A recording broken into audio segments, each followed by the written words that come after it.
আপনার বয়স এখন 31 বছর। আমার জন্ম নিবন্ধনে বেশি আছে।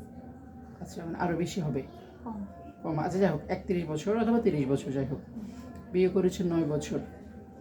স্বামী এখন বিদেশ থেকে, দেশের বাইরে আছে, আসবে, সেজন্য বাচ্চা নিতে চান, সেজন্য আপনি আমার কাছে আসছেন। তো আপনার হিস্ট্রিতে যে জানা গেল যে আপনি বিয়ের পরে আপনার একটা বাচ্চা আসছিল, 22 সপ্তাহে আপনি বাচ্চা নষ্ট করেছেন।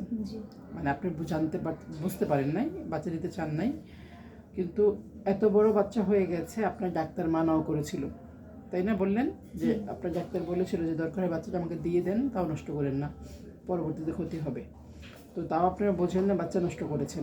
আপনার ভাষ্যমতে আপনি বোঝেন না, বাচ্চা নষ্ট করেছেন। স্বামী অ্যাফেয়ারের বিয়ে ছিল, ফ্যামিলি মান ছিল না। আচ্ছা, তারপরে হচ্ছে দ্বিতীয়বার একটা বাচ্চা আসে, বাচ্চাটা হচ্ছে মোলার প্রেগনেন্সি হয়, তাহলে 2বার প্রেগনেন্সি হলো।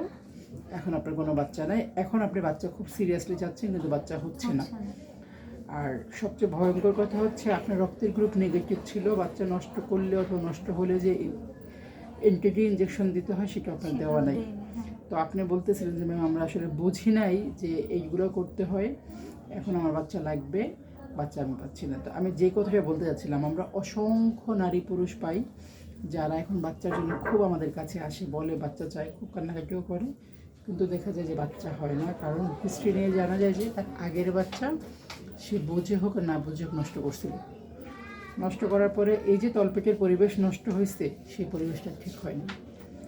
তো এখন আমরা আপনার পরীক্ষা নিরীক্ষা করে দেখব যে আপনার এত বড় একটা বাচ্চা নষ্ট করার পরে পরিবেশ কেমন আছে।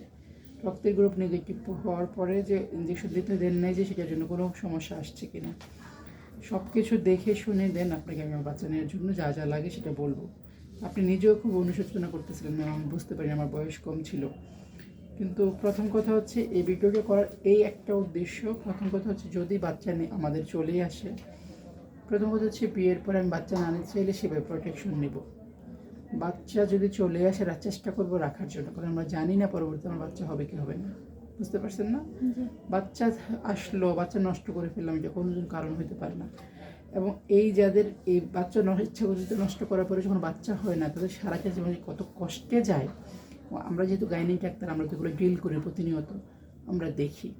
কাজেই বাচ্চা নষ্ট করা খুবই অন্যায়। এবং যদি কোনো বাচ্চা ত্রুটিযুক্ত হয়, বাচ্চা নষ্ট হয়ে যেয়ে থাকে, সেটা ক্লিন করা যাবে। একটা বাচ্চা সুস্থ সবল বাচ্চা কোনো কারণ ছাড়া নষ্ট করা যায়, তাও আবার 22 সপ্তাহের মতো একটা বাচ্চা। ঠিক হয়েছে আপনার? একদমই কিন্তু ঠিক হয় নাই। এখন আপনি নিজেও বুঝতেছেন, আপনি বলতেছিলেন যে দুঃখ করে আমার ডাক্তার বলছিল যে না, নষ্ট করে না, করা যাবে না, করা যাবে না, এবং সেটা আপনার ডিএনসিও লাগছিল, তাই না? আচ্ছা, তাহলে এখন অনেক অনেক মানুষকে আমি দেখি, এটা অনেক অ্যালার্মিং, অনেকে নিজে নিজে ওষুধ খেয়ে আসে। আপনি তাও তো গেছেন একটা সেন্টারে, অনেকে নিজে নিজে খেয়ে এসে অনেকে বাচ্চা নষ্ট করতে জরায়ু নষ্ট করে ফেলে, ইনফেকশন ছড়ায় যায়, ব্লক হয়ে যায় টিউব। তো এভাবে আসলে বাচ্চা নষ্ট করা যায় না, এই উদ্দেশ্যে আসলে এটা মানুষকে জানানো যে করা যাবে না। বাচ্চা না নিতে চাইলে প্রোটেকশন নিব, নিতে চাইলে বাচ্চা নিয়ে নিব, ঠিক আছে না? ওকে।